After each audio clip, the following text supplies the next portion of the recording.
Conditionals are, for example, if else, switch, and I want to show you another one called ternary, which is used to do the same kind of thing. Let's pretend we have a ticket ordering application, and at some point we have number of seats equals 4, for instance. And then at some point we have some if statements. If number of seats equals 0, we can say, then echo no seats were ordered. Let's add our little break. And then you can say here else if else if number of seats is less than or equal to 2, for instance, then customer does not get a discount, for instance. And then you can have an else at the end, echo customer does get a discount, for instance. So let's see how that runs. We have 4 seats. We should see that the customer does get a discount. Let's see. Customer does get a discount. Super. If we change it to, if he orders only 2, customer does not get a discount. And if it's 0, then no seats were ordered. So we have our full logic there. A switch statement allows you to do the same kind of thing. Switch statements. So I'm going to use my little template here. Control space, switch statement. Super. So switch statements are good if you have one variable that can have a number of simple values. For instance, let's say that we have area. The customer wants to be in the orchestra area of the theater. So we have here, let me do this again so you can see the full effect in Eclipse. Switch statement. So area, super, tab. Now the area can be orchestra, or it can be, for instance, balcony. So let's do balcony, tab, and then we can say if it's balcony, then the price equals 100, and then we can put in a message, for instance, equals, enjoy the balcony.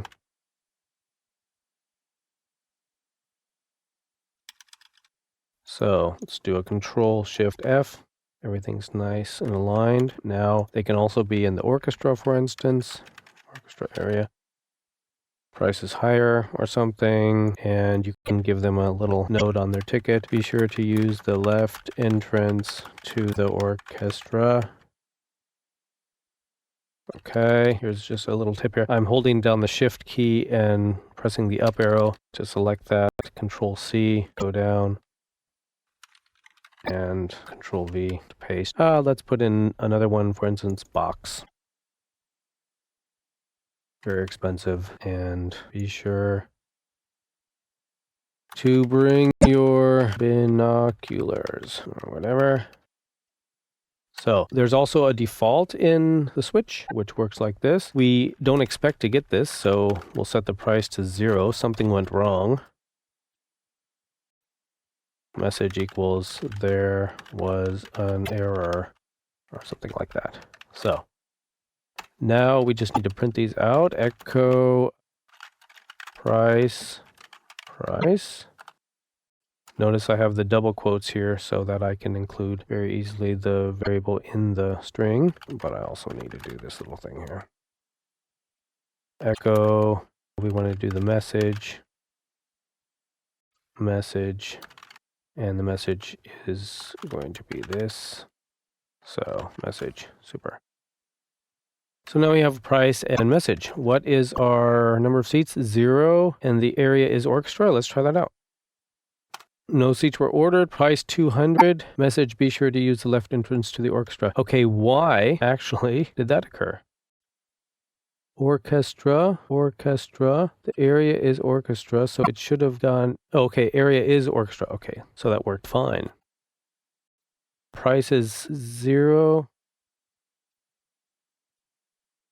Price is 200. Okay, I understand that. Number of seats is 0. Okay, got it. Now, let's say the area is balcony. then price is 100, enjoy the balcony.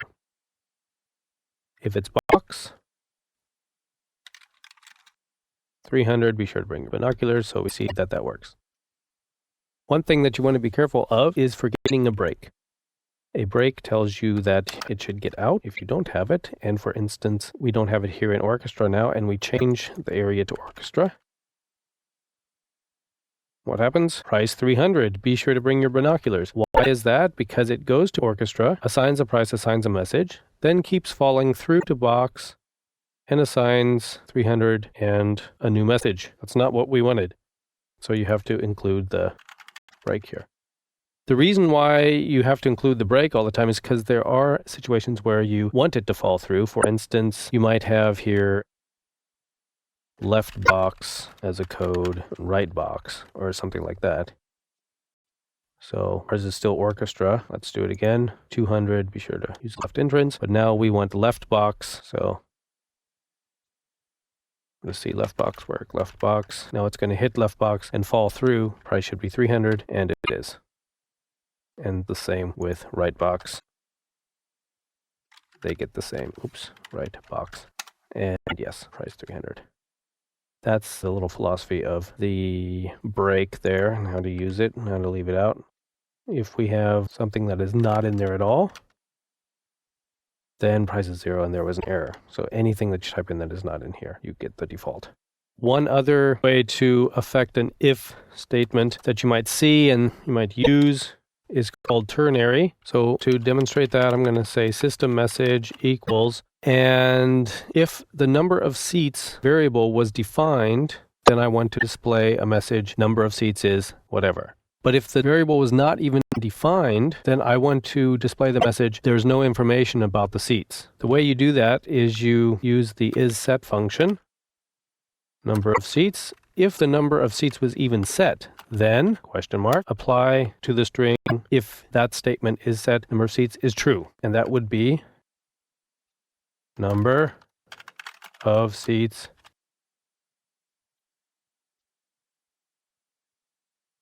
let's do it this way. Number of seats is number of seats. Otherwise, basically, if it's false, then say there was no information about seats at all. So, and now we will echo this. Echo the system message with a break, of course. So how many seats do we have? Number of seats is 0. It's defined. It should just say that. So number of seats is 0. If we change it to 10, number of seats, 10. However, if we don't define the variable at all, there was no information about seats. Forgot this here. There was no information about seats.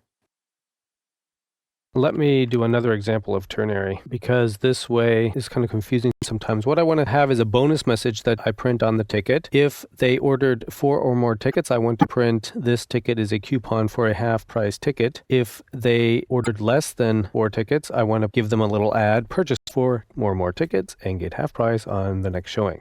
So it looks like this. Bonus message equals now number of seats is greater than or equal to 4.